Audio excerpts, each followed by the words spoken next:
Bibili na ako. Bakit ba ang tagal-tagal mo? Oo, ba't mo ba ako piningot? Marami kasing bumibili. Bagal-bagal mo talaga kahit kailan. Maging mabait ka naman sa akin. Laging mainit ang ulo mo. O yan. Ayoko na kumain. Ayaw mo na kumain? Sabi mo kanina, nagugutom ka. Nakakainis ka talaga. Bigla kasi ako nawala ng gana. Kung hindi ka kakain, paano ka lalakas? Hindi ka pa nakaka-recover. Alam mo, makinig ka sa akin. Huwag kang gagawa ng mga bagay na makakasama sa iyong sarili. Maliwanag? Sa totoo lang, nung ayaw kong kumain, nakala ko mamamatay na ako. At pag namatay ako, magsisisi ako. Bakit naman? Namaasal ka ba? Hindi mo pa nga sinasabing gusto mo ako.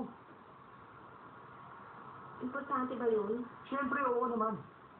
Okay ba mabuhay ka sa mundo at wala man lang nagkagusto sa'yo? Ayan ka na naman, sa tuwing pinag-uusapan natin to, umalis ka. Lagi kong sasabi sa'yo, gusto kita. Masama mo kung Basta, ano yung sinabi mo? Ulitin mo nga. nasabi ko na ikaw itong mahinang pandinig. Pabigla-bigla ka naman kasi magsalita, hindi ko talaga narinig. Bakit ba ayaw mo pang ulitin? Nakakinis ka talaga. Ayoko nga. Kasalanan ko ba kung hindi mo narinig? Basta hindi ko na ulitin. Hindi ko nga narinig, sige na, sabihin mo na. Hindi na. Sajay!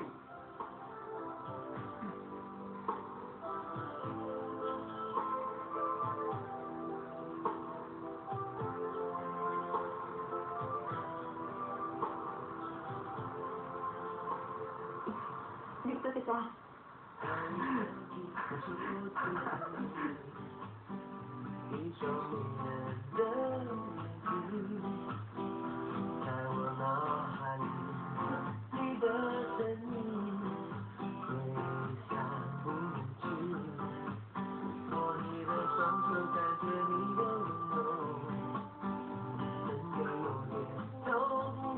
Mabuti naman. Akala ko nag-iisa ako sa sitwasyon. Bakit ko nga ba iisipin na malulungkot na bagay? Pumasok na si Thomas sa buhay ko, pero hindi naman ako komportable sa nararamdaman ko. Tumigil na nga kayong dalawa!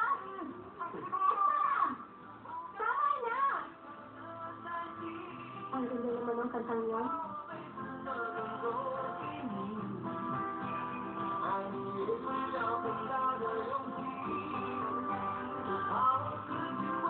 Hi. Gusto namin ng boyfriend ko ang kanta mo. Talaga, maraming salamat. Ulit-ulit ka. Request? Naku, pasensya na kayo. Isa lang ang alam kong kanta. Ulit-ulit na mga lang kinakanta yun. Ano ba title ng kantang yan? Siyempre, Louie. Ang ganda talaga. Maraming salamat. Sige, take your time. Take my time? Huh.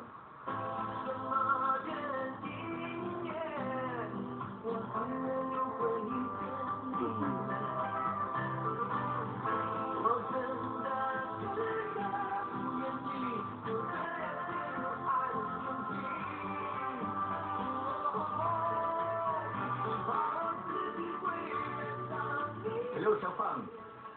Mamayang gabi? Sigurado. Walang problema. Bye-bye. Akala ko ba wala kang date mamaya?